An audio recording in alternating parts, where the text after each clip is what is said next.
Bolsonaro foi preso. E daí? Isso vai mudar alguma coisa, seu Madruga? Não! Foi só anunciarem a prisão do Bozo, que, aliás, todos sabiam que iria acontecer, para alguns emocionados entrarem em colapso total. Socorro! Salvem-se quem puder! Calma, pessoal. Relaxem. Está tudo como a direita planejou.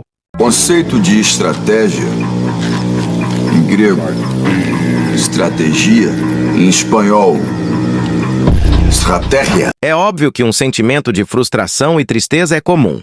Mas temos que ficar atentos às ordens do líder supremo da direita brasileira. Dizem, não sei se é verdade, que planejaram a prisão do Bozo para o final da COP30 para maior repercussão internacional. Lembram quando tentaram aproveitar outro grande evento para impulsionar um assunto do processo do Bozo? Só que aí entrou a Janja na história e o foco mudou completamente. A Janja também abre a boca, é fuck you, Elon. Sobre a prisão preventiva do Bozo, como sempre, surgiram explicações para todos os gostos. Uns juram que foi por causa da vigília convocada pelo filho. Outros preferem a versão de que ele tentou violar a tornozeleira. Como se alguém que realmente quisesse fugir fosse começar pelo tornozelo. Quem conhece o jeitinho brasileiro sabe que, se fosse para fugir, a lista de opções é bem mais criativa do que romper um pedaço de plástico com GPS. Perdemos as contas de quantos bandidos altamente perigosos são libertados com o uso de tornozeleira e depois simplesmente desaparecem. As imagens não deixam dúvidas. Este homem que invadiu um condomínio na aldeota para furtar uma bicicleta, apesar de ser monitorado por tornozeleira eletrônica, não se sente intimidado para cometer novos crimes. Neste outro caso, mais um bandido sem medo da vigilância eletrônica tenta assaltar uma senhora de 70 anos em Sobral. A reação da vítima deu mais resultado que o monitoramento para impedir a ação. A tornozeleira eletrônica é uma medida alternativa à prisão, uma forma mais humanizada de cumprimento de pena. Atualmente, 10.714 pessoas utilizam o equipamento aqui no Ceará, número que cresceu bastante ao longo dos anos. Para você ter uma ideia, em 2017 eram 1.658 tornozelados, um crescimento de quase 550%. Essa estratégia ajuda o Estado a reduzir a superlotação carcerária, mas o cometimento de novos crimes pode levar o monitorado efetivamente à cadeia. A pessoa é presa em flagrante após o cometimento de um delito, passa pela audiência de custódia no dia seguinte, o juiz aplica a monitoração eletrônica, mas não raras vezes ela volta a delinquir após retornar o convívio social. E aí, diante desse cenário, a lei impõe ao juiz que ele possa substituir essa medida por outra medida prevista na nossa legislação, possa cumular ela também com outra medida e, em último caso, desde que preenchidos os requisitos, pode decretar a prisão preventiva, que é a medida mais extrema da nossa legislação. Pelo amor de Deus!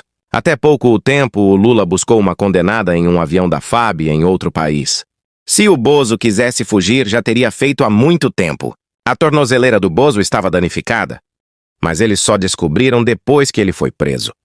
Equipamento 85916-5.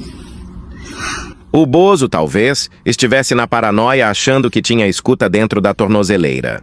Talvez ele quisesse abrir a parte de cima para achar a escuta. Já pensaram se ele acha? O babado fortíssimo que seria? Se alguém quer fugir, iria se dar a este trabalho? A resposta é com vocês. Você sabia que tem tornozeleira com essa tecnologia já? Olha ali, ó. Tornozeleira eletrônica com microfone. Olha ali. Já tem essa tecnologia no Brasil. Imagina só, quem que ia querer ouvir o Bolsonaro? Saber com quem ele conversa, o que ele fala? Imagina, isso não existe. Imagina só deixar esse acusado sem tornozeleira? Foi todas as vezes que foi chamado na PF, esteve pessoalmente no plenário acompanhar o recebimento da denúncia, já foi interrogado pessoalmente, tem advogado no processo, residência fixa, mora no mesmo lugar a vida inteira, esteve em Orlando sem tornozeleira e voltou pro Brasil. Imaginem só esse cara sem tornozeleira, o risco de fuga que é. Aqui, doutor, é a placa em proporção à minha mão, tá?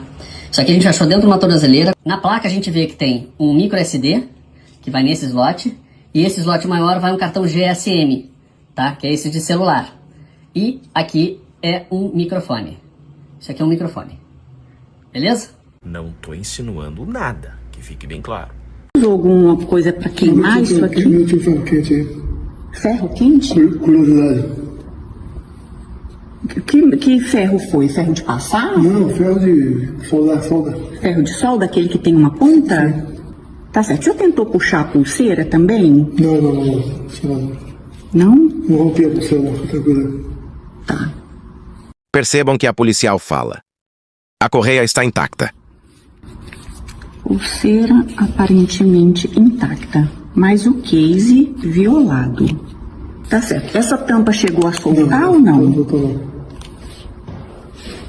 Solda, tô limpando aqui, né? Mas tudo isso é bobagem. O que o eleitor precisa saber? Primeiro, a prisão é para colocar o Bozo e Lula no mesmo patamar. O Alexandre de Moraes e o STF decidiram que tem que fazer com o Bolsonaro o mesmo que o Moro fez com o Lula, né? Basicamente a mesma coisa. Muito curioso, né? O pessoal da esquerda queria ele na papuda para poder dizer que ele estava numa penitenciária. O que o Alexandre de Moraes fez? Prendeu ele no Estado-Maior da Polícia Federal em Brasília para fazer exatamente a mesma coisa que o Lula. Ou seja, o objetivo deles era tentar dizer que, tá vendo, Bolsonaro e Lula é a mesma coisa, vote no PSDB. É isso que é o objetivo final dessa campanha midiática que eles chamam de ação do golpe do Alexandre de Moraes, né? Lembrando que ele já estava preso preventivamente, mas em prisão domiciliar devido à questão de saúde dele, né? O Bolsonaro ainda sofre um monte de consequências da facada que ele levou em 2018, da tentativa de assassinato que ele sofreu em 2018, e apesar de várias cirurgias e coisa e tal, ele ainda tem um monte de problemas e estava com vários desses problemas também, continuava com muito soluço, problemas de vômitos e refluxo, enfim, um monte de coisa. A situação de saúde dele estava muito complicada, né? Inclusive, os advogados do Bolsonaro chegaram a protocolar no STF um pedido que, abrindo mão de mais recursos, porque eles sabem que o recurso, no final das contas, o Alexandre de Moraes vai recusar tudo, ele já está definido, né? Esse processo não é um processo jurídico, não adianta nada, e pedindo apenas que ele cumprisse a prisão domiciliar, que ele ficasse em casa por conta da questão de saúde dele. O objetivo dessa relação, de todo esse processo midiático que está sendo feito, é justamente equivaler Bolsonaro e Lula. Vote no PSDB, tá vendo? Bolsonaro e Lula é a mesma coisa. Quem você já ouviu falar Bolsonaro e Lula é a mesma coisa? Pois é, esse pessoal quer exatamente fazer essa equiparação, né? Flávio Bolsonaro ontem tinha feito essa proclamação aqui, ó, vigília pela saúde de Bolsonaro e pela liberdade no Brasil. Uma vigília, uma reza pela saúde do Bolsonaro e só isso, nada demais, até porque tem carro de polícia na porta do Bolsonaro o tempo todo. Aí o Alexandre de Moraes disse que ele ia tentar fugir, que poderia ser uma tentativa de fuga ou que causaria desordem pública na região. Vocês lembram quando o Lula foi preso? Que ele ficou 3 dias no sindicato, ele lotou de gente, mandou um monte de correligionário dele no sindicato, ele já com ordem de prisão e coisa e tal. O pessoal, não, beleza, vamos lá, vamos com calma, não vamos criar um caso por conta disso, né? E agora, pois é, no Bolsonaro não deram chance de nada, não pode nada, já vai prender de uma vez, já vai botar na cadeia, como ele é militar, ele deveria ir para uma prisão militar, deveria ir para o quartel, né? Existe prisão no quartel, existe prisão militar. Eles estão querendo criar um fato para dizer que esse processo que foi feito contra o Bolsonaro é um absurdo, mas foi igual ao Lava Jato. Não foi muito pior. A Lava Jato foi uma coisa muito mais dentro do devido processo legal. Teve validação por várias outras instâncias de corte, foram 6 anos de investigação, teve um monte de delações premiadas de um monte de gente. Agora fizeram um arremedo de processo que não durou nem um ano e um monte de coisa sem base nenhuma, uma delação arrancada sobre tortura lá do Mauro Cid, que nunca aconteceu delação sobre tortura na Lava Jato, então não acredito que o Bolsonaro vai ficar muito tempo preso. O que eles querem é fazer essa equivalência, porque eles sabem que vai ter uma pressão muito grande para soltar o Bolsonaro, tanto da Câmara, do Senado, da população de forma geral, e tem pressão externa também. O que eu digo para vocês só é o seguinte, eu não tenho dúvida nenhuma que isso vai acabar, esse pesadelo vai acabar em algum momento. Eu só espero que Bolsonaro não morra na prisão, tá? Porque ele tá mal de saúde, ele tem problemas de saúde e o plano deles é fácil, é manter o Bolsonaro um tempo lá, aí depois ou passar para prisão domiciliar, ou então soltar o Bolsonaro, ou então fazer alguma coisa, só para dizer que Bolsonaro é a mesma coisa que Lula. Bolsonaro é igual Lula, é a mesma coisa, mas o fato é que não é. A população vai ver. Isso que eles vão perceber depois. Que a população vai ver que não é a mesma coisa, que não vai mudar nada na opinião geral da população sobre Bolsonaro, Lula e Alexandre de Moraes. Eles estão dando um tiro no pé nessa história, né? Segundo, os substitutos do Bozo estão em pleno vapor para serem eleitos em 2026. Qualquer um da direita ou estes que vocês estão vendo aí, vencem Lula nas eleições. Basta que Bolsonaro indique um deles. Pessoal, o líder foi preso, mas a direita está livre. Você também está livre e tem apenas que cumprir as ordens do líder supremo da direita. Eu fico achando que o problema é o STF? Não, meu filho, o problema é a militância esquerdista que domina mídia e universidade. Esse é o problema, porque é essa gente que tem a conexão internacional. A coisa mais urgente no Brasil é uma militância bolsonarista organizada. Note bem, eu não disse militância conservadora, nem militância liberal, nem coisa, eu falei militância bolsonarista. A política não é uma luta de ideias, não é uma luta entre ideias, é uma luta entre pessoas e grupos. Não é conservadora, não é liberal, não é cristã, não é pró-família, não. Você tem que apoiar o chefe, não é apoiar a ideia. E se você apoia a ideia, você está toda hora divergindo. Dentro do mundo conservador, você pega um universo de ideias conservador, pode haver 1000 divergências ali dentro. Tá certo? Então, hora você está a favor de um, hora você está a favor de outro, e você se divide. Quer dizer, é claro que as ideias têm importância, mas não nesse plano, gente.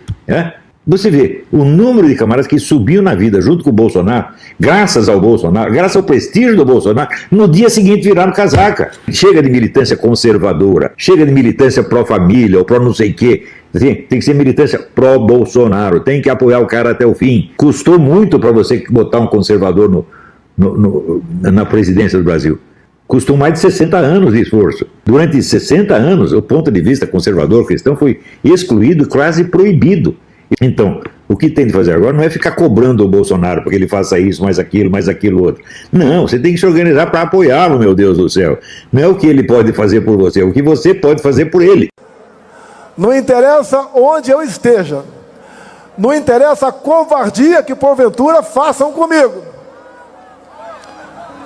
Porque eu tenho a certeza que o objetivo final não é prender, é eliminar.